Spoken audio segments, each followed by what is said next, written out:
Capítulo 1. El Evangelio de Fuego. ¿Y si el primer pecado no fue la desobediencia, sino el miedo a sentir lo que Dios mismo sembró en ti?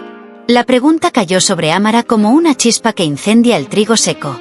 Estaba sola, sentada en el rincón más olvidado de la biblioteca del convento, cuando sus dedos rozaron el borde deshilachado de un libro que no debía estar allí. No tenía título en el lomo, ni número de archivo, como si los mismos ojos que lo catalogaban hubieran decidido ignorarlo. O temerlo. Con el corazón golpeándole las costillas como un tambor de guerra, lo abrió. Y entonces vio las palabras. No eran mandamientos. No eran reglas. Eran confesiones. Susurros de carne y espíritu entrelazados, escritos en tinta tan antigua que parecía hecha de sangre seca. El deseo no es enemigo del alma, decía la primera línea. Es el idioma secreto que Dios usó para sembrar hambre de cielo en el cuerpo humano. Amara se cubrió los labios, como si el mismo acto de leer fuera una blasfemia. Pero algo dentro de ella, algo que siempre había callado, comenzó a respirar. El convento en el que había crecido enseñaba que el cuerpo era un fardo. Que la pureza consistía en negarlo, en silenciar los temblores, en crucificar los anhelos antes de que se hicieran carne. Pero esas páginas decían lo contrario. El Evangelio prohibido hablaba de una fe que no amputaba los sentidos, sino que los consagraba. De labios que rezaban mejor cuando también sabían besar. De piel que se volvía altar, no cárcel. Cada frase era un latido más fuerte en su pecho. Cada palabra una grieta más en la muralla de obediencia que la había contenido toda su vida. Y entonces, en medio del texto, encontró algo que no era tinta. Una carta. Una hoja amarillenta, oculta entre los salmos incendiados, doblada con la ternura de quien esconde algo sagrado. La abrió con manos temblorosas. Si encuentras esto, decía la carta, es porque ya has sentido lo que ellos no pueden explicar. No huyas de tu hambre. No huyas de tu fuego. Hay un jardín que florece bajo las piedras de la capilla vieja. Allí, Dios todavía responde al idioma que nos prohibieron. Amara cerró los ojos, y por primera vez en años, permitió que una lágrima le recorriera el rostro sin castigarse por ello. Había crecido creyendo que su alma era un campo de batalla. Pero ahora, una voz enterrada, más antigua que el miedo, más antigua que la culpa, le susurraba otra posibilidad. ¿Y si su alma era un jardín, esperando ser regado? Cuando abrió los ojos, la luz de la tarde se filtraba a través de los vitrales rotos, tiñendo todo de rojo y oro. Parecía que el cielo mismo la estaba bendiciendo en secreto. Guardó el Evangelio entre los pliegues de su hábito, sintiendo como cada paso que daba resonaba más fuerte dentro de ella que fuera. El jardín. La capilla vieja. Su corazón lo sabía antes que su mente. Esta noche no dormiría. Esta noche, buscaría el fuego que Dios nunca prohibió. Y el primer paso hacia la tentación sagrada, ya había comenzado. Capítulo 2. El jardín donde el silencio gime. La noche cayó sobre el convento como un manto de terciopelo pesado, absorbiendo cada susurro, cada latido, hasta que solo quedó el sonido sordo de su propia respiración. Amara caminaba descalza por los pasillos olvidados, con el Evangelio prohibido apretado contra su pecho, como si temiera que los muros pudieran leer sus pensamientos. La carta oculta en su hábito ardía contra su piel, repitiendo en su mente una y otra vez aquella promesa prohibida. Hay un jardín bajo la capilla vieja. Nadie osaba acercarse a la capilla abandonada. Se decía que estaba maldita, que los susurros de almas condenadas vagaban por sus piedras quebradas.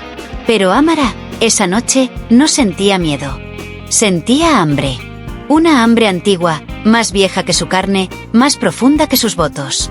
La puerta de la capilla, que tantas veces había visto cerrada como un puño de hierro, esa noche se abrió ante ella con un crujido casi erótico, como si la misma piedra suspirara al verla entrar.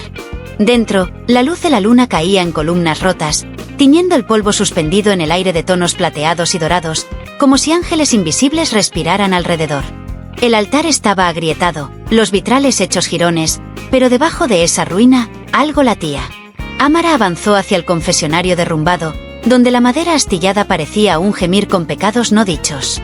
Allí, oculto tras un panel caído, encontró una escalera. Una espiral de piedra húmeda que descendía hacia las entrañas mismas de la tierra. Bajó, cada paso un latido, cada suspiro un sacramento. La humedad envolvía su cuerpo como un amante tímido, y el silencio era tan denso que parecía acariciarle la piel. Y entonces lo vio. El jardín no era un jardín como los hombres lo imaginan. Era una catedral salvaje, una herida abierta en el vientre del mundo donde raíces abrazaban columnas rotas, y la luz de la luna se filtraba a través de grietas en la tierra como un sacramento líquido. Lirios blancos como leche marchita brotaban entre las ruinas, sus pétalos temblando ante un viento que no era de este mundo. Amara dejó caer su hábito hasta las rodillas, y con pies descalzos pisó la tierra viva. Sintió el latido debajo de sus talones, un pulso caliente, como si el mismo corazón de Dios palpitara bajo el suelo olvidado. En el centro del santuario dormido, un antiguo surtidor de piedra se alzaba, cubierto de musgo y besado por sombras. Aunque seco, el tallado aún era claro, dos figuras entrelazadas, no en pecado, sino en adoración. No se devoraban, ascendían. No cerraban los ojos, los abrían, como si el verdadero acto de amar fuera ver. Amara extendió la mano y acarició la fría curva de la piedra, siguiendo los contornos de los cuerpos sagrados. A medida que sus dedos rozaban la superficie, un calor lento, profundo, comenzó a ascender desde su palma, derritiendo la culpa que había arrastrado toda su vida como una segunda piel. Aquí, el deseo no era enemigo de Dios. Aquí, el deseo era la lengua secreta del Creador. Un fuego no para consumir, sino para purificar. Una brisa repentina agitó los lirios, y Amara creyó oírlo, un gemido. No un sonido de dolor, sino de vida, de un placer tan puro que rompía las cadenas invisibles del miedo. Un sonido que no nacía de la boca, sino de la tierra misma. Cerró los ojos, sintiendo como el viento, el polvo y la antigua memoria de pieles encendidas la envolvían. No rezó con palabras. Rezó con su cuerpo entero, con cada célula latiendo en un amén silencioso. Enséñame, susurró al jardín dormido. Enséñame a arder sin miedo, a tocar sin culpa, a amarte sin huir. Y en las raíces profundas del mundo, una semilla vieja, una semilla olvidada por generaciones de almas reprimidas, despertó. Cuando Amara abrió los ojos, ya no era la misma. El jardín la había reclamado. Y nunca volvería a rezar de rodillas cerradas. Capítulo 3. El padre que no podía mirarla. Desde aquella noche en el jardín prohibido, algo en Amara había cambiado. Algo demasiado profundo para ser nombrado y demasiado evidente para ser ocultado. No era su caminar, que seguía siendo leve, casi etéreo, ni su voz, que mantenía la misma dulzura apagada de siempre. Era otra cosa. Algo que vibraba a su alrededor, como una música que solo los espíritus atentos podían escuchar. Y entre todos, fue el padre Gabriel quien primero percibió esa melodía invisible. Gabriel era un joven sacerdote, enviado al convento como castigo o como prueba, nadie lo sabía. Su mirada solía ser firme, inquebrantable, como las piedras del altar. Pero cuando Amara entraba en la capilla, su vista se deshacía como cera bajo el fuego. Bajaba los ojos al instante, como si mirarla fuese tocar algo demasiado puro o demasiado peligroso. Ella lo notaba. Notaba cómo sus oraciones se quebraban cuando su sombra pasaba cerca. Cómo sus manos temblaban ligeramente al alzar la hostia. Cómo su voz titubeaba al pronunciar las palabras más sagradas. Gabriel luchaba consigo mismo con la furia silenciosa de los ángeles caídos. Cada latido de su corazón era un campo de batalla donde la fe y el deseo se desgarraban mutuamente como bestias hambrientas. Un mediodía, mientras el sol teñía de oro líquido los vitrales, Amara se arrodilló para confesar. No fue casualidad. Fue destino. Padre, he pecado, murmuró, su voz apenas un roce contra el aire. Gabriel tragó en seco, su garganta cerrándose alrededor del sabor metálico de su propio miedo. No al pecado de ella, sino al suyo.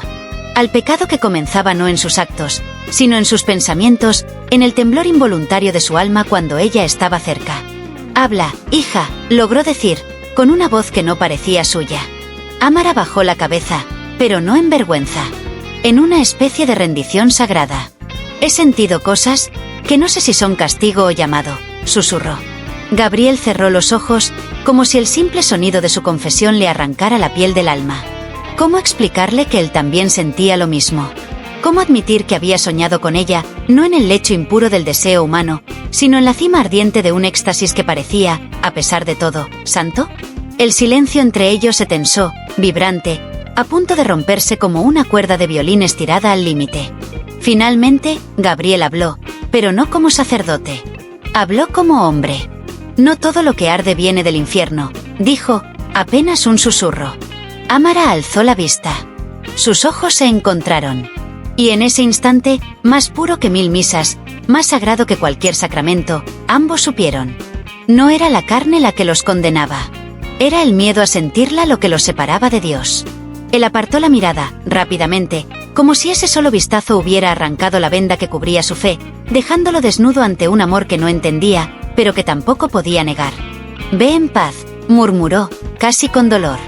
Pero Ámara no se movió. No podía.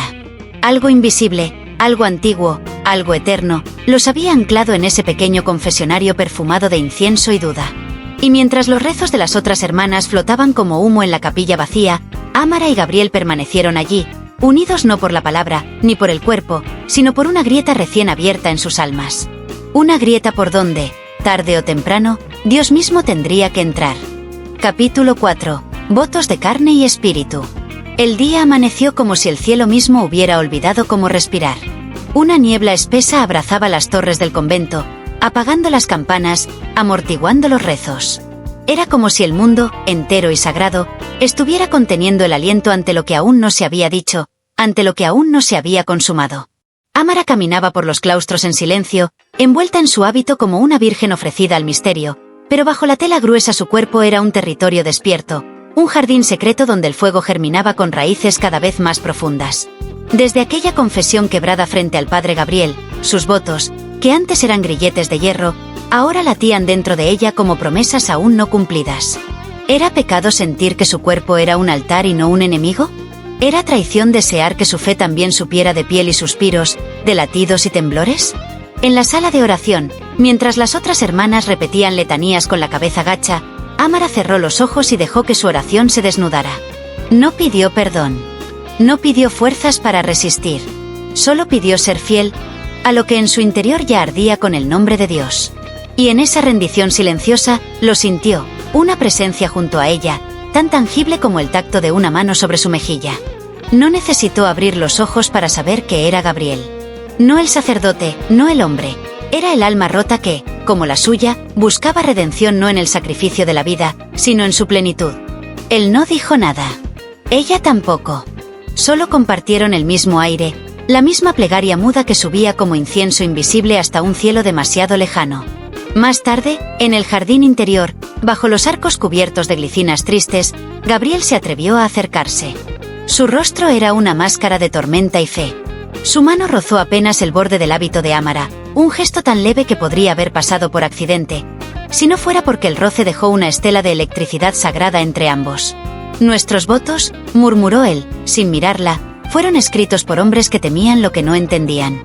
Ámara giró hacia él, sus ojos oscuros brillando con un coraje que parecía no venir de ella, sino de algo más grande, algo ancestral. «¿Y si nuestros cuerpos no son prisiones?», susurró. «¿Y si son templos donde también habita el espíritu?». Gabriel cerró los ojos, como quien escucha una verdad demasiado hermosa para ser soportada. En su interior, todas las batallas que había luchado contra sí mismo colapsaron, no en derrota, sino en rendición gloriosa. «Entonces», dijo, apenas audible, «también debemos consagrarlos». Y en ese instante, sin beso, sin caricia, sin palabra más, hicieron un voto nuevo. No de castidad ciega. No de negación estéril. Un voto de carne y espíritu entrelazados, una promesa silenciosa de honrar a Dios no amputando sus cuerpos, sino entregándolos, completos, como la ofrenda más pura. El primer latido de ese voto sonó en el silencio como un trueno en el corazón de la tierra. Y aunque sus manos no se tocaron, y sus labios no se encontraron, en ese pequeño jardín olvidado nació algo que ninguna regla, ningún credo, ningún muro podría contener. Porque había votos que no se pronunciaban con la boca, sino con el alma. Y Ámara y Gabriel acababan de sellar el suyo, bajo la mirada invisible del único que podía entenderlo todo, el Dios que nunca prohibió amar. Capítulo 5. La sombra que ríe en la capilla. Las noches en el convento empezaron a volverse más pesadas, como si el aire mismo cargara secretos tan viejos que no recordaban sus propios nombres. El eco de las campanas resonaba diferente, más hondo, más quebrado, como si en su tañido vibrara algo más que la llamada al rezo, una advertencia no pronunciada. Ámara sentía la diferencia en cada fibra de su cuerpo. Desde el voto silencioso con Gabriel, el mundo había cambiado. No en su forma, sino en su latido. Las piedras parecían susurrar cuando ella pasaba. Las velas parpadeaban sin viento. Los pasillos se estiraban en la penumbra como si respiraran. Una noche, incapaz de soportar la inquietud que le rozaba la piel como dedos invisibles, Amara se deslizó fuera de su celda. La capilla vieja, ese lugar prohibido donde la tierra aún recordaba cómo gemir, la llamaba otra vez. Avanzó envuelta en su hábito, descalza, cada paso un eco tembloroso contra las losas frías. La luna, alta y pálida, filtraba su luz a través de los vitrales rotos, creando manchas de color sangrante sobre el suelo, como heridas abiertas. Cuando empujó la puerta de la capilla, el mundo pareció contener el aliento. Dentro, el silencio no era ausencia de sonido. Era una presencia. Una sombra. No estaba sola. Al principio pensó que era un truco de la luz, un retazo de neblina atrapado entre columnas caídas.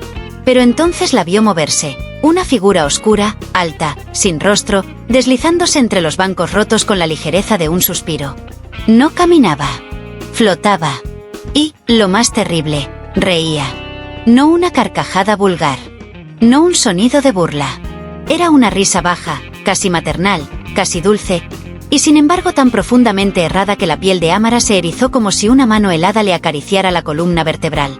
La sombra se detuvo frente al altar derrumbado, donde tantas veces Amara había rezado con la frente contra el frío del mármol.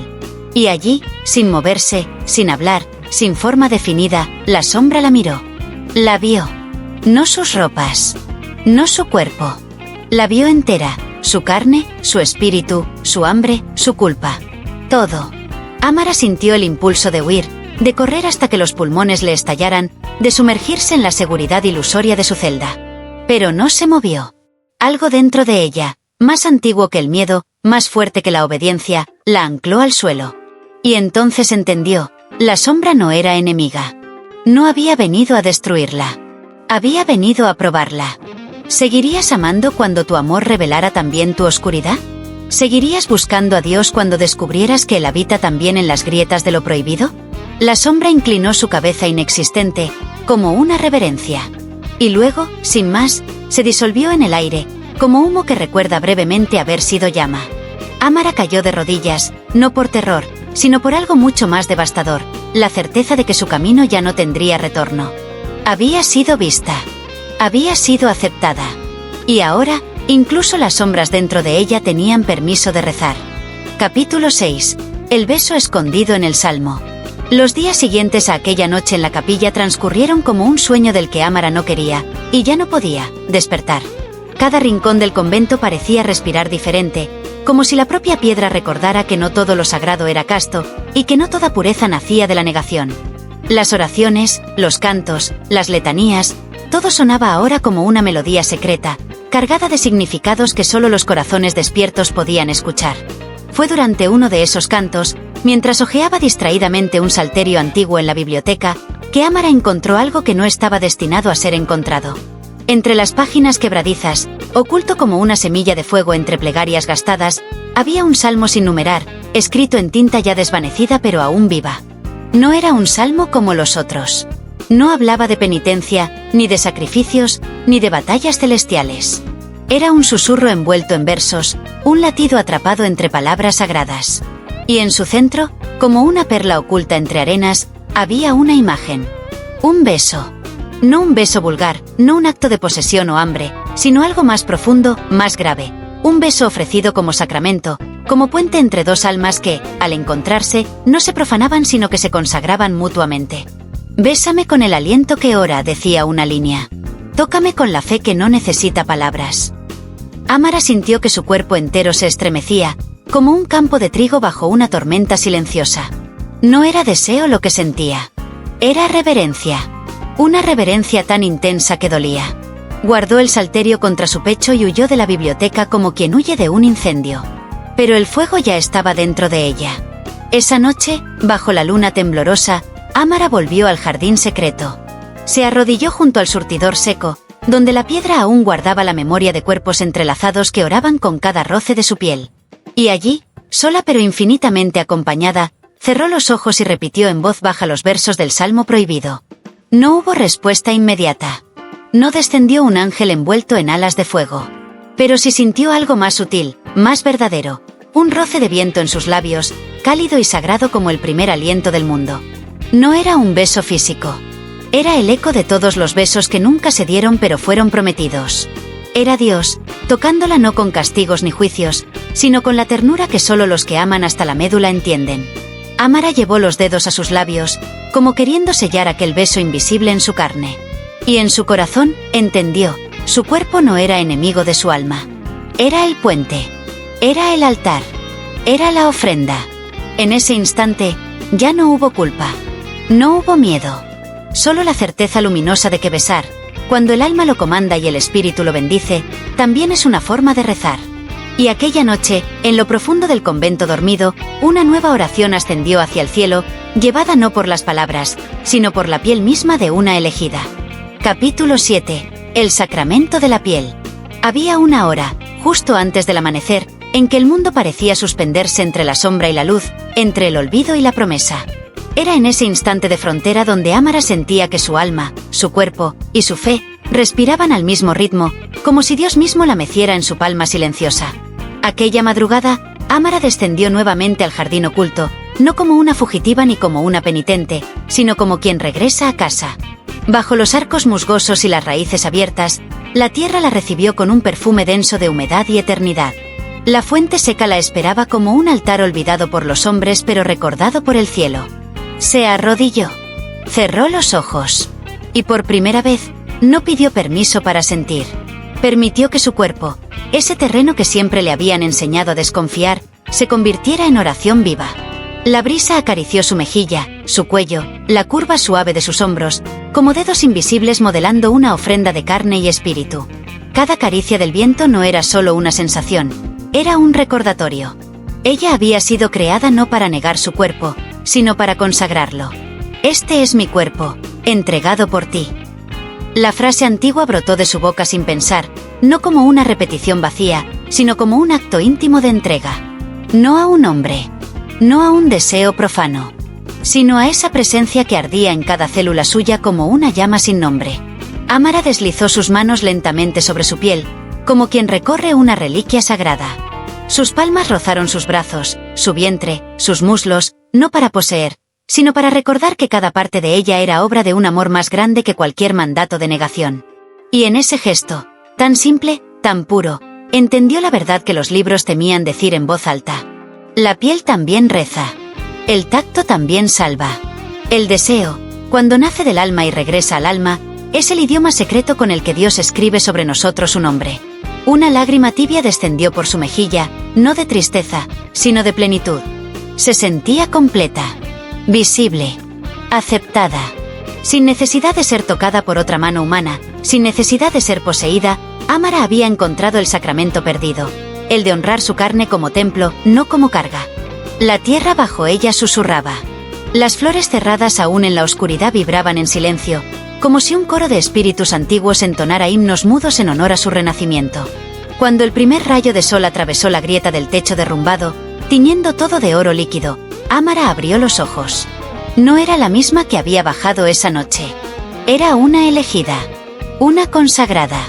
No por juramentos vacíos ni mortificaciones absurdas, sino por el único pacto que importaba, el de abrazar todo lo que era, todo lo que sentía, como un reflejo vivo de la divinidad que la había soñado.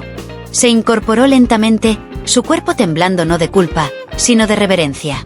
Y mientras ascendía los escalones de piedra de regreso al convento, supo que había sellado un sacramento que ningún hombre podía revocar. Porque una vez que la piel aprende a rezar, ninguna cadena puede volver a atarla. Capítulo 8. Ángeles que tocan sin alas. Aquella noche, el cielo se desbordó sobre el convento como un mar de sombras líquidas.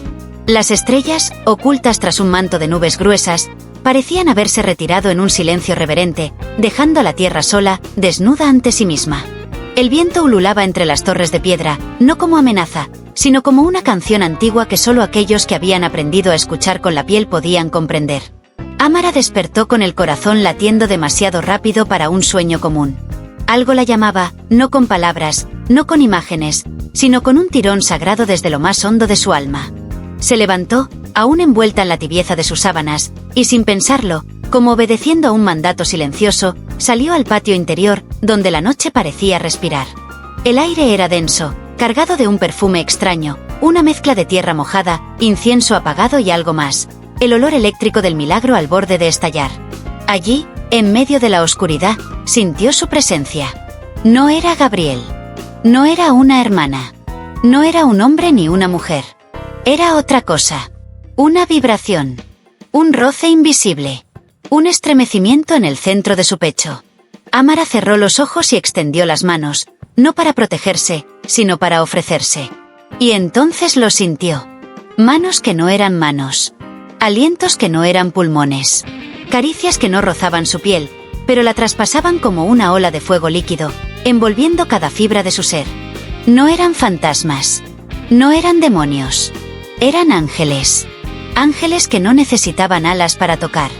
Ángeles que no necesitaban nombre para amar. Cada roce era una confesión sin palabras. Cada soplo contra su cuello, un himno a su existencia completa. Cada susurro sobre sus hombros desnudos, una reafirmación de que ella era, había sido y siempre sería, amada sin condición. Amara no temió. Abrió los brazos, abrió el alma, y permitió que la invadieran. No para poseerla, sino para despertarla. Para recordarle que su carne no era obstáculo, sino puente. Que su deseo no era cadena, sino ala. El éxtasis la recorrió como una tormenta lenta, abriéndose paso entre su vientre, sus muslos, su garganta, hasta estallar en un grito ahogado que no era de placer humano, sino de rendición sagrada. Se arrodilló sobre las piedras frías, temblando, bañada en sudor y lágrimas, mientras los ángeles, esos que tocaban sin alas, seguían acariciándola por dentro, grabando sobre su carne una verdad que ningún voto humano podría borrar. Eres templo. Eres altar. Eres canción. Cuando finalmente abrió los ojos, el amanecer comenzaba a filtrarse tímidamente entre las columnas agrietadas, tiñendo el mundo de un azul pálido que parecía prometer perdón sin condiciones. Amara se incorporó lentamente, como quien ha visto demasiado y aún así elige vivir. Sabía que su cuerpo nunca volvería a ser solo suyo. Sabía que su alma, desde esa noche, caminaría con cicatrices de luz. Y mientras regresaba en silencio a su celda, con el hábito pegado a la piel como una segunda oración, comprendió que los ángeles no siempre bajaban del cielo para juzgar. A veces descendían simplemente para tocar. Capítulo 9. Las llaves del reino y de la cama. Desde aquella madrugada en que los ángeles sin alas tocaron su alma desnuda, Amara ya no era la misma. Cada paso que daba por los pasillos silenciosos del convento resonaba diferente, como si la tierra misma reconociera el eco de su transformación. Había cruzado un umbral invisible, y ahora la fe, la carne y el deseo ya no eran ríos separados, sino afluentes de un mismo océano secreto. Una tarde, mientras limpiaba la capilla vieja, una tarea que había solicitado voluntariamente, como quien ansía rozar los vestigios de su propia resurrección, Amara descubrió algo que había permanecido oculto a todas las miradas menos a la suya. Una pequeña trampilla de hierro oxidado, escondida bajo el altar derrumbado. Sobre la trampilla, apenas visible bajo capas de polvo y olvido, estaba grabada una inscripción en latín antiguo. Clavis regni, clavis carnis. La llave del reino. La llave de la carne. Su corazón se detuvo un instante, no de miedo, sino de reconocimiento. El reino y la cama, la gloria y el cuerpo, el espíritu y el deseo, nunca habían sido enemigos. Solo dos rostros de la misma eternidad. Con manos temblorosas pero decididas, Amara forzó la trampilla hasta abrirla. Un aroma denso, cargado de siglos y secretos, brotó del hueco. Dentro, envuelta en terciopelo carmesí casi deshecho, descansaba una llave dorada, pesada como una promesa y fría como la primera noche de un mundo recién creado. Sin saber cómo, sin necesidad de instrucciones humanas, Amara entendió su propósito. Aquella llave no abría puertas de piedra ni cofres de tesoros terrenos. Era una llave simbólica. Una llave viva. Una invitación. Esa noche, la llevó consigo al jardín subterráneo. El mismo lugar donde su piel había aprendido a rezar sin palabras. Bajo la luna sangrante, de pie frente al surtidor roto que había sido su altar, Amara alzó la llave al cielo. «Estoy lista», susurró. «No para renunciar. No para huir. Estoy lista para abrir todo lo que ha sido sellado». El viento aulló entre los arcos, como si el mismo cielo respondiera. Y entonces, sin aviso, sin transición, la sintió. Una presencia antigua, poderosa, más grande que cualquier ángel, más profunda que cualquier sombra. No era Gabriel. No era un espíritu errante. Era él. Aquel que había sembrado la semilla del fuego en su vientre antes de que ella tuviera nombre. aquel que había soñado su carne y su alma en la misma exhalación creadora. La presencia se acercó, invisible pero innegable, rozando su mejilla, su cuello, su espalda con un amor tan abrumador que Amara cayó de rodillas, no por debilidad, sino por reverencia absoluta. Sintió la llave vibrar en su mano como un corazón ajeno, y comprendió. La puerta a abrir no estaba en el mundo exterior. Estaba en su propio pecho. En su vientre que latía con memorias antiguas. En su cama que había sido celda y ahora sería santuario. La cama es un trono cuando el alma no miente. La frase le atravesó la mente como un relámpago. Y así, bajo la mirada cómplice de la luna y los susurros de los lirios dormidos, Amara hundió la llave dorada en el espacio invisible sobre su corazón. Un calor inmenso la envolvió. Un estallido de luz la atravesó, rasgando cada capa de miedo, de culpa, de cadenas aprendidas. Y en el centro de ese huracán silencioso, oyó la única voz que importaba. Te reclamo entera. No a medias. No dividida. Entera. Amara lloró, rió, tembló, y finalmente, se rindió. La cama ya no sería un sitio de negación. Sería un altar. Y su cuerpo, la llave sagrada que abriría no solo las puertas del reino, sino también las del paraíso perdido en su propia piel. Capítulo 10. El juicio de los puros. El aire en el convento se había vuelto más pesado, más denso, como si cada muro, cada piedra, cada susurro, conspirara en silencio contra aquello que no podía ser comprendido. La luz de los días era más pálida, y la noche caía como una losa sobre los claustros silenciosos. Algo había cambiado en Amara, sí, pero algo también había cambiado en los ojos que la observaban. Ya no era invisible. Ya no podía ocultar el resplandor que brotaba de su piel, de su caminar, de su mirada. El fuego que había abrazado en secreto ahora chispeaba en su sola presencia, como una vela encendida en un templo de sombras. Y las sombras, celosas, comenzaron a murmurar. Primero fueron sus hermanas. Murmullos apenas audibles en los corredores, miradas fugaces cargadas de temor y sospecha. Luego fue el silencio forzado de los rezos, la frialdad en los gestos, la manera en que los espacios se vaciaban cuando ella entraba. Finalmente, llegó el día que era inevitable. La Madre Superiora, una figura de hierro forjado en nombre de la virtud, la mandó llamar. La sala del capítulo, habitualmente destinada a reuniones solemnes, había sido preparada como un tribunal improvisado. En el centro, una silla sola, desnuda bajo el ojo inmóvil de un crucifijo ennegrecido. Amara cruzó el umbral con la frente alta, su corazón ardiendo como incienso prohibido. Sabía a qué venía. No venía a defenderse. Venía a ser medida y, probablemente, condenada. Alrededor, las monjas más antiguas, aquellas que se autoproclamaban puras, se sentaban en semicírculo, sus rostros pálidos como ceniza, sus ojos duros como cuchillos sin filo. Entre ellas, el padre Gabriel, su Gabriel, estaba allí también, pero con la mirada perdida, atrapado entre el deber y el deseo, entre el miedo y el amor que aún no se atrevía a pronunciar. La Madre Superiora alzó la voz, seca como una campana rota. Hermana Amara, se te acusa de transgredir los votos sagrados. De encender fuego donde debía haber ceniza. De corromper con tu presencia la pureza de esta casa. Cada palabra era un latigazo frío. Pero Amara no tembló. Sabía que aquello no era un juicio de Dios. Era un juicio de hombres temerosos de un Dios que arde y no destruye. Respiró hondo. Dejó que el silencio se asentara como una bruma espesa. Y cuando habló, su voz fue suave, pero tan firme que parecía tallada en piedra viva. No he traicionado mis votos. Los he cumplido. He amado a Dios, no con la mitad de mi ser, sino con todo mi cuerpo, con toda mi alma, con todo el fuego que Él mismo encendió en mí. Un murmullo de horror recorrió la sala. Algunas monjas se santiguaron apresuradamente. Otras desviaron la mirada, como si temieran ver reflejado en Amara lo que tanto se esforzaban por negar en sí mismas. La Madre Superiora apretó los labios, su rostro retorciéndose en una mueca de fría determinación. Entonces admites tu culpa. Amara sonrió. No una sonrisa de burla, sino una de compasión triste. Mi única culpa es no haberme entregado antes. No haber entendido que Dios no solo habita en el sacrificio, sino también en el gozo puro de ser lo que Él soñó. El crucifijo sobre su cabeza pareció oscilar ligeramente, como si incluso la imagen del Cristo doliente quisiera girar los ojos hacia otro lugar. La sentencia fue dictada rápido, como un cuchillo que corta sin titubear. Serás apartada. No por castigo, sino por protección. para preservar la pureza de las demás. Amara aceptó el veredicto sin bajar la cabeza. Sabía que no era ella quien debía avergonzarse. Mientras era escoltada fuera de la sala, mientras las puertas pesadas se cerraban tras su espalda, una sola certeza latía dentro de su pecho. No todos los ángeles tenían alas. No todos los santos llevaban hábitos. Y no toda condena era realmente un exilio. A veces, ser expulsada era la verdadera entrada al reino. Capítulo 11. La última tentación de Dios.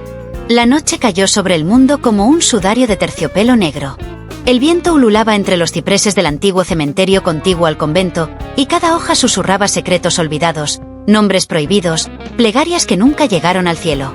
Amara caminaba sola, expulsada pero no vencida, llevando en su pecho una llama que ningún exilio podía apagar.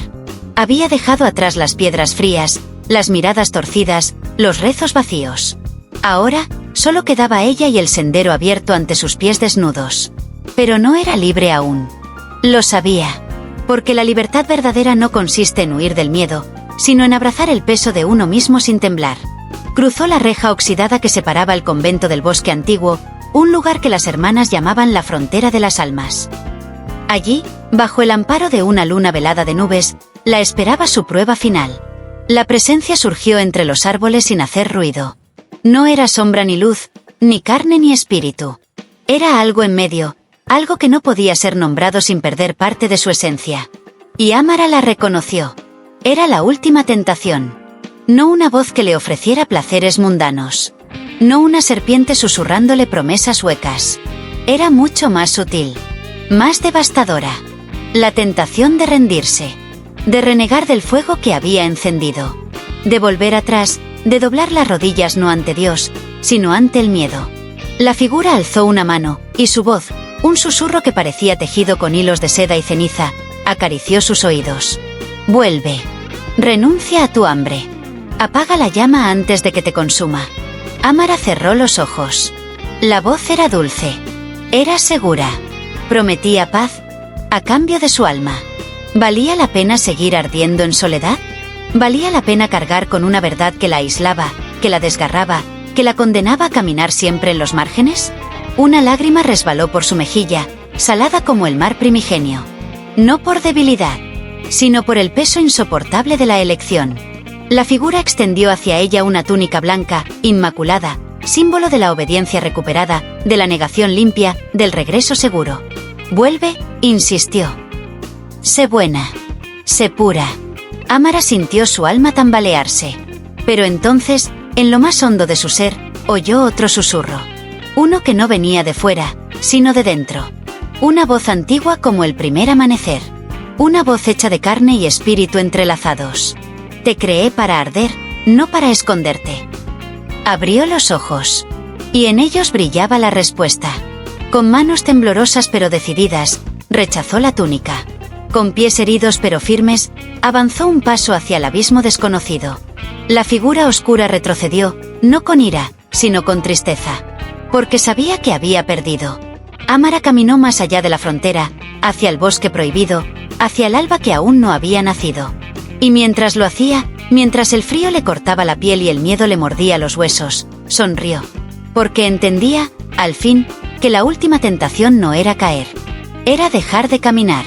Y ella, la elegida, la consagrada, la marcada por un amor más feroz que la muerte, había elegido seguir. Aunque le costara todo. Aunque le costara el mundo entero. Capítulo 12. El velo rasgado. La madrugada la envolvía como un manto tembloroso, hecho de susurros y promesas rotas. Cada paso que Amara daba entre los árboles era un latido nuevo en la historia secreta del mundo. Ya no caminaba como una fugitiva, ni como una niña perdida. Caminaba como quien ha visto la cara del abismo y ha elegido sonreírle. El bosque se abrió frente a ella, revelando una vieja ermita olvidada, cubierta de musgo y siglos. Las piedras, agrietadas por el tiempo, parecían susurrar su nombre. Sobre el altar derrumbado, colgaba un velo negro, tejido de polvo y de olvido, cubriendo algo que el tiempo mismo había tratado de ocultar. Amara se acercó.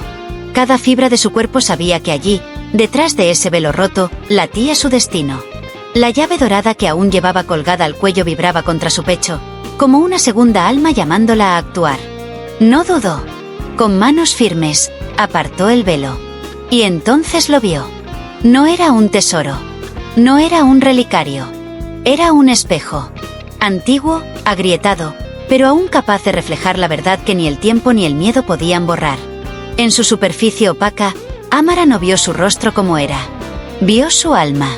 Vio su cuerpo no como un objeto de culpa, sino como un mapa sagrado. Cada cicatriz, cada deseo, cada temblor, todo era parte de la imagen de Dios que en ella habitaba. El espejo vibró levemente, como si respirara, y la voz, esa voz que no venía de fuera, sino de dentro, habló de nuevo. No rasgué el velo para separarte de mí. Lo rasgué para alcanzarte sin muros. Las lágrimas brotaron de sus ojos, ardientes, puras, no de dolor, sino de revelación. Comprendió. El velo que cubría su alma no había sido puesto por Dios. Había sido tejido por el miedo, la vergüenza, la obediencia ciega a voces que confundieron la sumisión con la santidad.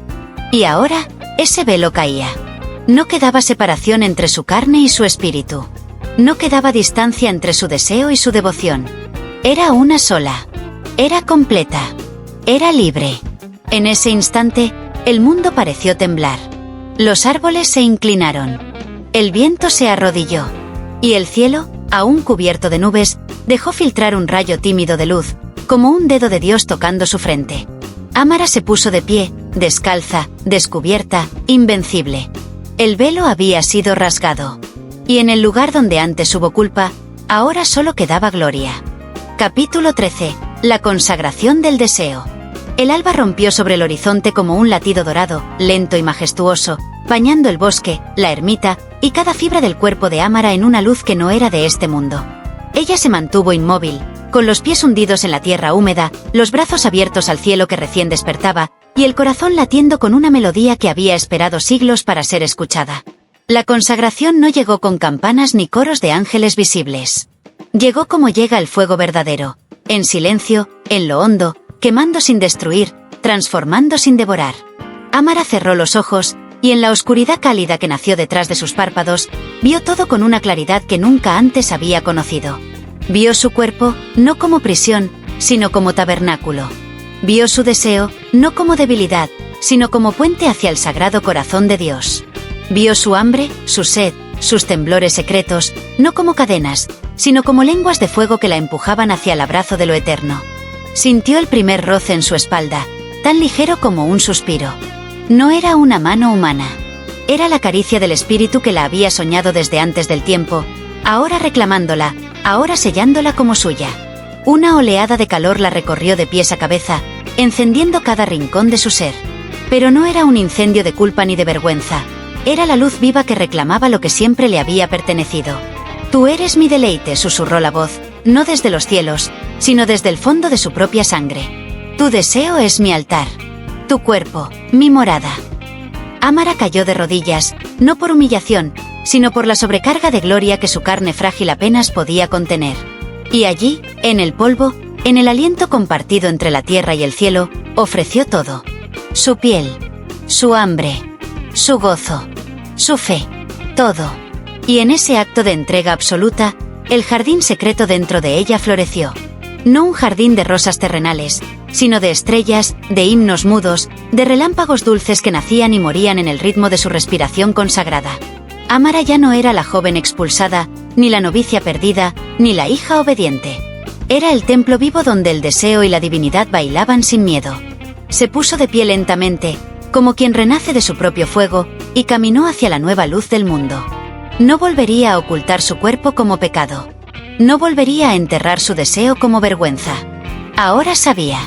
Ella era la plegaria. Ella era la respuesta. Ella era el beso de Dios hecho carne.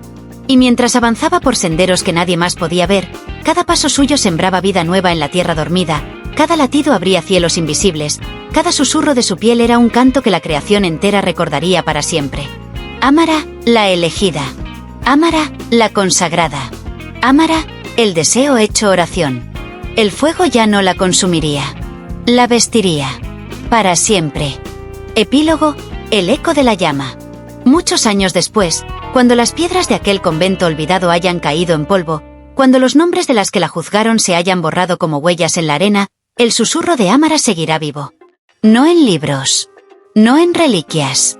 Sino en cada alma que, alguna vez, sienta arder dentro de sí una hambre que no se puede nombrar.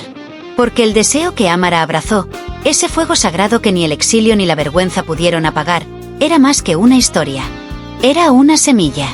Una semilla destinada a florecer en cada cuerpo que se atreva a creer que la carne y el espíritu no son enemigos, sino amantes eternos, bailando bajo la mirada dulce de un Dios que nunca prohibió amar con todo lo que somos. Dicen que, en ciertas noches de luna llena, si caminas en silencio cerca de los viejos claustros, puedes sentirlo. Un perfume tibio. Un eco de respiraciones sagradas. Un latido profundo en la tierra misma. Y si cierras los ojos, si escuchas con el corazón abierto, quizás oigas su voz, suave como el primer susurro de la creación. Arde. No pidas permiso. Fuiste creada para ser toda luz, toda fuego, toda oración. Porque la llama que Amara encendió no murió en ella. Se dispersó como polen en el viento, buscando otras almas valientes. Buscando otras hijas del deseo consagrado. Buscándote a ti.